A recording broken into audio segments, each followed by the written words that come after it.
दोस्तों, उत्तर भारत के भागों में उम्मीद के अनुसार बादल पहुंचे पश्चिमी विक्षोभ के प्रभाव से भी और साथ ही साथ निचले इलाकों में भी राजस्थान और पंजाब, हरियाणा, दिल्ली में भी कुछ जगहों पर बादल दिखे। उत्तर प्रदेश पर भी बादल नजर आ रहे हैं। 2 पैच बनने की बात मैंने कही थी और 2 पैच बने भी हैं, एक उत्तर की तरफ और एक मध्य से लेकर उत्तर की तरफ, जिसमें उत्तर प्रदेश और मध्य प्रदेश भी प्रभावित हुए हैं।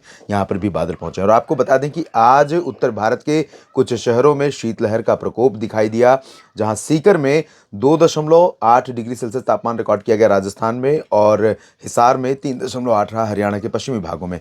पंजाब में, मध्य प्रदेश में, उत्तर प्रदेश और आसपास के तमाम इलाकों में तापमान में गिरावट हुई है। देश में 20 जगहों के तापमान और बारिश, साथ ही साथ अगले 10 दिनों की संभावनाओं के बारे में एक वीडियो अपलोड करूंगा न्यूज मीडिया मंच पर, उसे आप देख सकते हैं। इसमें फिलहाल अगर बात करें मौसमी सिस्टमों की, तो जो WD है वो आगे पूरब की तरफ बढ़ रहा है और ये बहुत प्रभावशाली नहीं है, लेकिन निश्चित तौर पर ये अरब सागर से जो नमी यहाँ से सर्कुलेशन के प्रभाव से उठ रही थी, वो नमी कुछ ऐड करेगी इसमें और इसी वजह से मैदानी इलाकों में राजस्थान, पंजाब, हरियाणा और दिल्ली तथा उत्तर प्रदेश में कल भी मौसम प्रभावित होगा। पर्वतीय इलाकों पर भी कश्मीर से लेकर उत्तराखंड तक प्रभाव रहेगा और निचले इलाकों में यहाँ पर 2 सर्कुलेशन है भूमध्य रेखा के ऊपर, एक मध्य अरब सागर पर और एक इधर बंगाल की खाड़ी और आसपास के भागों पर। इन दोनों सिस्टमों के कारण नमी का जो थ्रो है वो आगे बढ़ते हुए साउथ पेनिनसुलर रीजन से होते हुए मध्य भारत और उत्तर भारत तक पहुंच रहा है। तो इन सभी परिस्थितियों के बीच में किन राज्यों में कहां पर कितनी बारिश की संभावना दिख रही है और कहां पर शीतलहर का प्रकोप रहेगा, आइए जानते हैं। जम्मू कश्मीर और हिमाचल प्रदेश के कुछ हिस्सों में आज भी बर्फबारी रिकॉर्ड की गई है या रात में होने की संभावना है और उत्तराखंड के भी ऊपरी इलाकों में कुछ जगहों पर इस तरह की संभावनाएं बनेंगी। साथ ही साथ गिलगित बाल्टिस्तान, मुजफ्फराबाद से लेकर लद्दाख के बीच में भी मौसम में हलचल रहेगी आज भी और कल भी।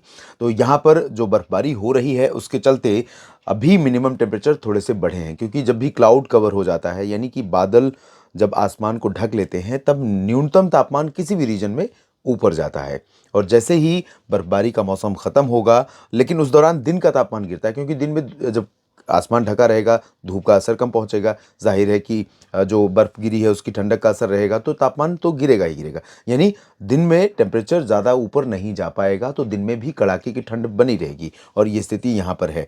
जब ये सिस्टम कल दोपहर के बाद निकल जाएगा, शाम तक उत्तराखंड से भी निकल जाएगा आगे और बादल यहाँ से हट जाएंगे, तब उसके बाद यहाँ पर ठंडक का असर पर्वतीय इलाकों में गिलगित बाल्टिस्तान, मुजफ्फराबाद या श्रीनगर, गुलमर्ग, काजीगुंड, पहलगाम समेत जम्मू कश्मीर में, लद्दाख में इधर हिमाचल प्रदेश में डलहौजी, धर्मशाला, चंबा, ऊना और शिमला समेत उत्तराखंड में भी तमाम जगहों पर तापमान में गिरावट होगी बड़े पैमाने पर और कड़ाके की ठंड शुरू हो जाएगी। मैदानी इलाकों में जैसा कि मैंने बताया आपको कि कुछ जगहों पर शीतलहर का प्रकोप दिखा है। हिसार में तापमान गिरा है, चूरू समेत ये जो पंजाब हरियाणा का रीजन है और राजस्थान का ये जो उत्तरी क्षेत्र है, यहाँ पर तापमान में बड़ी गिरावट हुई है। अब कल यहाँ पर थोड़ा सा तापमान बढ़ेगा। वजह यह है कि आज यहाँ पर क्लाउड कवर है और कल सुबह तक रहेगा और हवाओं का रुख यहाँ पर अभी बंगाल की खाड़ी वाला रहेगा, यानी आर्द्रता वाली हवाएं यहाँ पर नहीं पहुँचेंगी। यहाँ पर पहुँचेंगी हवाएं इस तरह से पूरब की तरफ से। तो पूरब की तरफ से हवाएं जो आने वाली हैं उनमें नमी रहेगी, ठंडक कम रहेगी, तो इन हवाओं के चलते यहाँ पर तापमान में गिरावट नहीं होगी, बल्कि तापमान थोड़ा सा राइज करेगा। यानी शीतलहर 23 दिसंबर को फिलहाल मुझे नहीं लगता है कि पंजाब, हरियाणा या दिल्ली और राजस्थान, उत्तर प्रदेश में चलेगी। कुछ जगहों पर ज़रूर पंजाब में ख़ास तौर पर हो सकता है कुछ एक जगहों पर तापमान नीचे रहे सामान्य से और शीतलहर जैसे हालात रहें, लेकिन एक अंतर ये भी है दोस्तों कि कोहरा छाएगा। जैसे ही नमी वाली हवाएं आ रही हैं, टेम्परेचर गिरा हुआ है, तो कोहरा आपको कल घना देखने को मिल सकता है। कहाँ कहाँ पर? उत्तरी राजस्थान के कुछ शहरों में, पंजाब, हरियाणा, दिल्ली और उत्तर प्रदेश के तमाम इलाकों में। तो इन भागों में कोहरे के लिए आप तैयार हो जाइए। वजह यह है कि 2-3 कारण होते हैं जिम्मेदार। अभी बादल हैं, बादल जैसे सुबह के समय तक हट जाएंगे, आगे बढ़ जाएंगे, तो ये वाला रीजन जो है घने कोहरे वाला हो जाएगा और घना कोहरा होगा तो ठंडक आपको ज़्यादा महसूस होगी, भले ही शीतलहर नहीं चलेगी। यानी कि तापमान भले ही 2 डिग्री 3 डिग्री नहीं पहुंचेगा, लेकिन कई इलाकों में अमृतसर, जालंधर, पठानकोट, फजिल्का, फरीदकोट, लुधियाना, मोगा, रूपनगर, नवा शहर, साथ ही साथ हिसार, सिरसा, फतेहाबाद, करनाल, कैथल, सोनीपत, पानीपत, अम्बाला, पंचकुला, हिसार, सिरसा, रेवाड़ी, चरखी, दादरी, झज्जर, महेंद्रगढ़, गंगानगर, हनुमानगढ़, चूरू, सीकर, अलवर, भरतपुर, दौसा, धौलपुर, करौली और बीकानेर तक का जो रीजन है, जोधपुर और अजमेर, जयपुर तक का रीजन है, इन भागों में कोहरा जो रहेगा वो सुबह तापमान को ऊपर जाने नहीं देगा और कोहरा इसलिए टिका रहेगा क्योंकि उत्तर की दिशा की हवाएं अभी नहीं पहुंचेंगी। जब ये सिस्टम आगे निकल जाएंगे, दोपहर के बाद से हवाओं के रुख में परिवर्तन होगा और तब ये हवाएं चलनी शुरू होंगी। जो पश्चिमी दिशा है, धीरे धीरे उत्तर दिशा से हवाओं का रुख शुरू होगा और इस तरह से हवाएं असर करना शुरू करेंगी।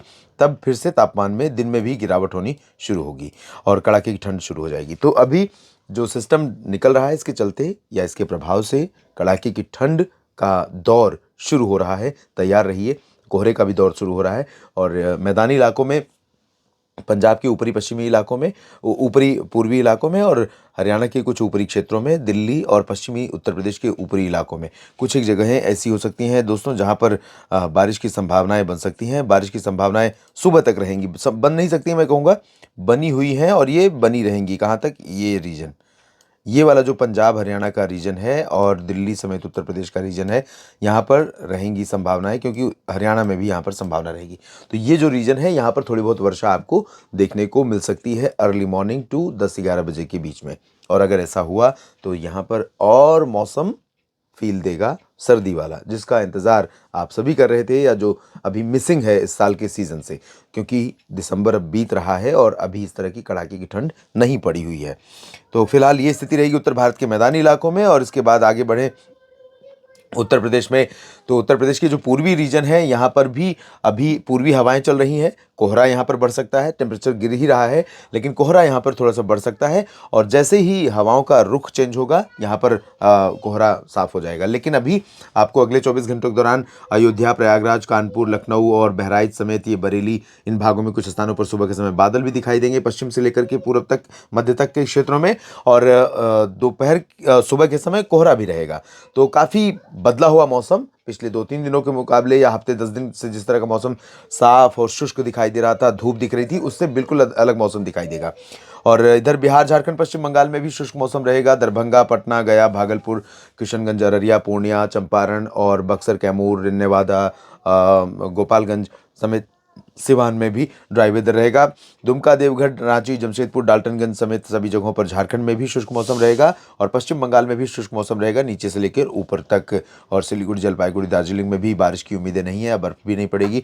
सिक्किम में भी ड्राई वेदर रहेगा। उत्तराखंड के कुछ, अरुणाचल के कुछ ऊपरी इलाकों में जो पर्वतीय क्षेत्र हैं, यहाँ पर कुछ बादल हो सकते हैं और कहीं कहीं पर कुछ बूंदें पड़ सकती हैं। अरुणाचल प्रदेश में खासतौर पर असम, मेघालय, नागालैंड, मणिपुर, मिजोरम, त्रिपुरा, ये ड्राई वेदर वाले रीजन होंगे। मध्य भारत के क्षेत्रों में भी बहुत ज़्यादा परिवर्तन नहीं हो रहा है, लेकिन यहाँ पर जो 2 क्लाउड के पैच बन रहे हैं दोस्तों, एक तो अरब सागर से इस तरह से हवा की नमी पहुँच रही है, महाराष्ट्र और मध्य प्रदेश या गुजरात के रास्ते आगे बढ़ रही है। ये नमी का फ्लो अभी आपको कल भी देखने को मिलेगा। इसके अलावा यहाँ ऊपर से बंगाल की खाड़ी से हवाएं उठ करके पूर्वोत्तर भारत और बिहार, उत्तर प्रदेश होते हुए इधर से पहुँच रही हैं। तो ये इन हवाओं का भी यहाँ पर असर देखने को मिलने वाला है। तो मध्य भारत के क्षेत्रों में पूर्वी और पश्चिमी मध्य प्रदेश, साथ ही साथ गुजरात और महाराष्ट्र, छत्तीसगढ़ और ओडिशा का जो रीजन है, यहाँ पर शुष्क मौसम तो बना रहेगा इस पूरे रीजन में, लेकिन शुष्क मौसम के बीच में कुछ बादल पहुँचेंगे। तो ये जो मध्य प्रदेश का उत्तरी इलाका है, यहाँ पर थोड़ी बहुत वर्षा हो सकती है। गुजरात में कहीं कहीं पर थोड़ी बहुत बूंदें पड़ सकती हैं, लेकिन ज़्यादा संभावना नहीं है गुजरात में भी। अहमदाबाद, वडोदरा, गांधीनगर का ये जो रीजन है, इसमें कुछ पैच बन सकते हैं और कुछ पैच यहाँ पर बनेंगे। तो थोड़ी बहुत वर्षा हो सकती है, लेकिन प्रोबेबिलिटी कल आज की तुलना में और रिड्यूस हो रही है और ये बादल आगे बढ़ते हुए जाएंगे। तो हो सकता है यहाँ पर सागर, खजुराहो, पन्ना और रीवा, इन भागों में कहीं पर कुछ बूंदाबांदी हो जाए। बाकी जगहों पर ड्राई वेदर रहेगा। पूर्वी मध्य प्रदेश में ये जबलपुर, उमरिया का रीजन है, यहाँ पर कहीं कहीं पर थोड़ा बहुत बूंदाबांदी हुई है, लेकिन अब शुष्क मौसम रहेगा। महाराष्ट्र में एंटायर रीजन में शुष्क मौसम रहेगा। जलगांव, नंदुरबार, धुले, नासिक, पुणे और पालघर तथा आसपास के इलाकों में, वडोदरा, अहमदाबाद से लेकर सूरत के बीच में कहीं कहीं पर हल्की फुल्की बारिश हो सकती है। ये ऐसी बारिश है दोस्तों जिससे बहुत ज़्यादा ना तो आपको फ़ायदा होगा ना नुकसान होगा, यानी बहुत कंसर्न क्रिएट करने वाली बारिश नहीं है। सौराष्ट्र में भी शुष्क मौसम बना रहेगा। महाराष्ट्र में विदर्भ और मराठवाड़ा में भी कोई चेंज नहीं है। तो अभी जब हवाओं का रुख बदलेगा, उत्तर से आएंगी हवाएं, तब यहाँ पर भी शीतलहर जैसे हालात बनेंगे। 1-2 दिन बाद यहाँ पर ठंडी हवाओं का असर पहुँचेगा। अभी फिलहाल बहुत ज़्यादा असर नहीं पहुंचेगा। तेलंगाना और आंध्र प्रदेश का पूरा रीजन, कर्नाटक के उत्तरी और दक्षिणी आंतरिक इलाके, साथ ही साथ कोस्टल रीजन, गोवा, इन सभी भागों में पूरी तरह से साफ और शुष्क मौसम रहेगा। यहाँ पर हवाएं चल रही हैं पूर्वी दिशा की ये तमाम इलाकों में, और पूर्वी दिशा की इन हवाओं के कारण यहाँ कई इलाकों में बादल भी छा रहे हैं, लेकिन ये ना बादल जो बहुत ज़्यादा इंटेंस है, ना इनमें बहुत ज़्यादा चार्ज है, तो बारिश होने की संभावनाएं बहुत ज़्यादा दिख नहीं रही हैं इन सभी क्षेत्रों में। यहाँ पर कर्नाटक से लेकर तमिलनाडु और केरल तक सभी जगहों पर ड्राई वेदर लगभग सभी जगहों पर रहेगा। कहीं कहीं पर कुछ बूंदें पड़ सकती हैं। तो केरल और तटीय तमिलनाडु और लक्षद्वीप के क्षेत्रों में, हालांकि तटीय तमिलनाडु के ऊपर बादलों का प्रभाव थोड़ा बढ़ता हुआ आज की तुलना में कल आपको नजर आएगा। चेन्नई से लेकर तिरुचिरापल्ली और मदुरई समेत इन सभी कोस्टल रीजन में धीरे धीरे बादल अंदर की तरफ बढ़ेंगे और धीरे धीरे बारिश की संभावनाएं भी यहाँ पर बढ़ती हुई दिखाई देंगी। इस बुलेटिन में फिलहाल इतना ही। आप मेरे साथ बने रहिएगा मौसम तक चैनल और न्यूज़ मीडिया मंच के साथ। धन्यवाद।